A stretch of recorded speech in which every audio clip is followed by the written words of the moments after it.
Imagine waking up this morning. The alarm rings, but you don't move. You stare at the ceiling, and you feel it. A heavy, nameless stillness anchoring you to the bed.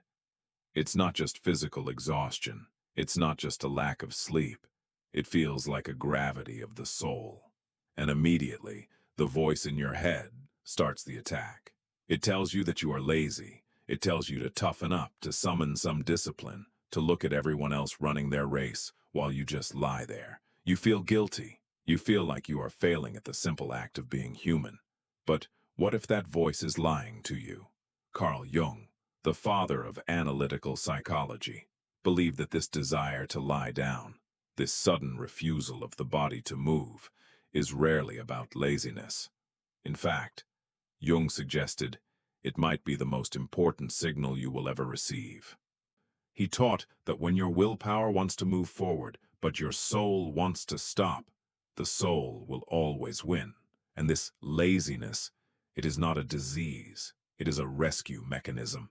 Today, we are going to decode the message hidden in your exhaustion. We will discover why your unconscious mind has pulled the emergency brake on your life, and why this heaviness might actually be the chrysalis before your rebirth. You are not broken. You are just incubating. We live in a culture that worships motion. We are conditioned to believe that silence is dangerous, that to stop is to fail. We treat our minds like factories, machines that should produce output consistently, day after day. But Jung argued that the psyche is not a factory. It is an ecosystem. It is a forest. Imagine a forest in the dead of winter. To the untrained eye, the trees look dead. The branches are bare. There is no fruit, no leaves, no growth.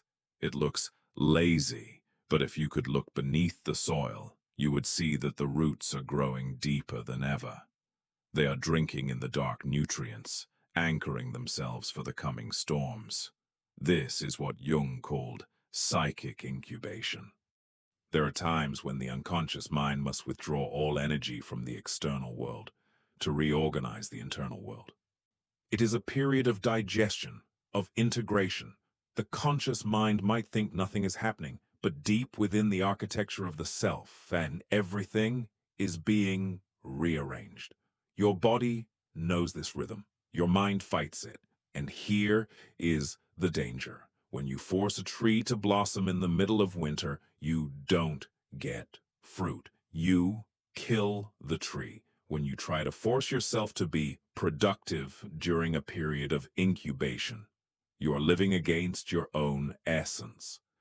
The body senses this violation, and often what we call depression or burnout is simply the body going on strike, saying, "I will not move until you listen to what I have to say." So, what is it trying to say? Jung identified several different faces of this soul fatigue. Let's see which one stares back at you in the mirror. The first face is misalignment.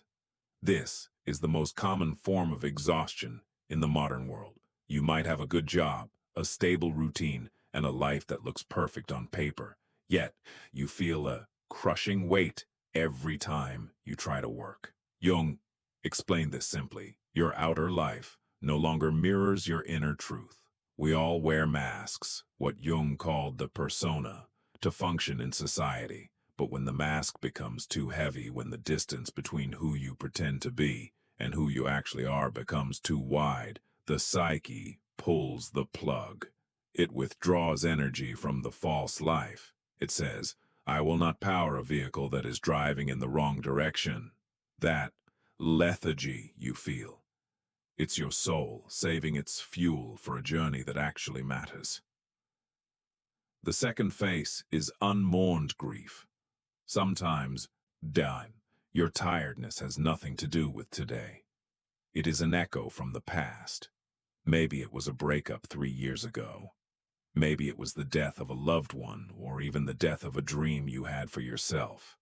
We are taught to move on, to stay busy, but the psyche does not work on linear time. Jung knew that unprocessed grief devours psychic energy. Imagine trying to hold a door shut while a storm rages on the other side. That is what you are doing with your grief. It takes immense effort to keep that door closed, to keep the sadness out.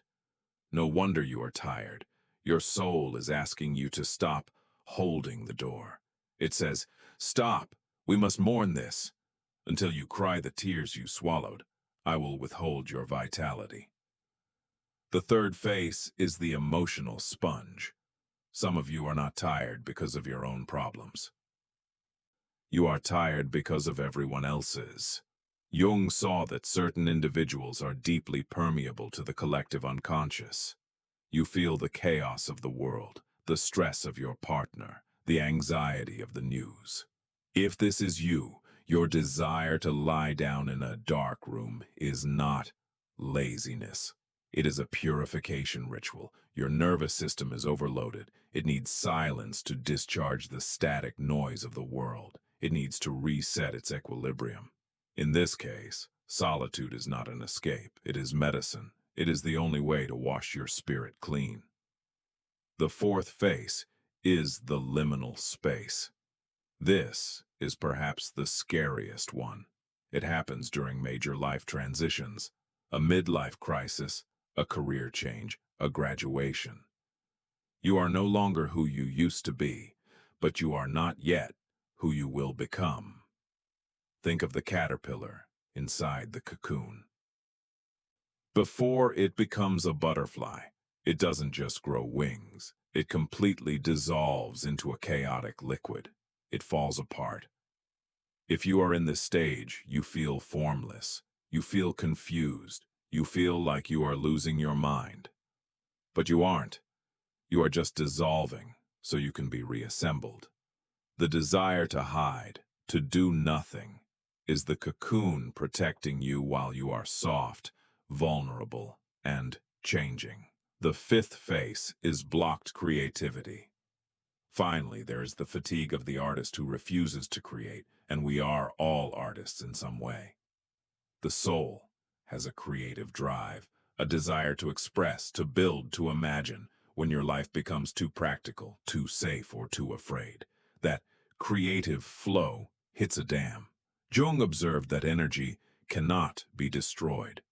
When creative energy is blocked from flowing outward, it turns inward. It becomes toxic. It turns into apathy, cynicism, and heavy depression.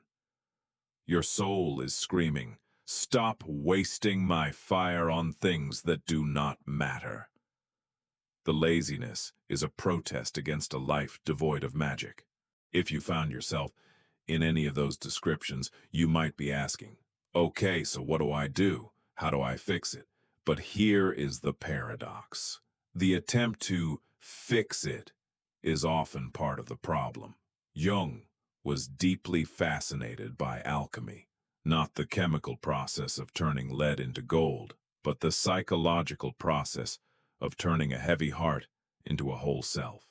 In alchemy, the first stage of the great work is called Nigredo, the blackening. Before the gold can appear, the material must blacken, putrefy, and decompose in the darkness of the vessel. This heavy stillness you are feeling, this is your Nigredo. It feels like death, but it is actually the beginning of life. It is the necessary darkness where the old self dissolves. If you interrupt this process, if you force yourself into the light too soon, the gold is never made. The transformation remains incomplete. So the solution is not to force movement. The solution is to change how you relate to the stillness. Instead of fighting the laziness, Jung invites you to treat it as a guest.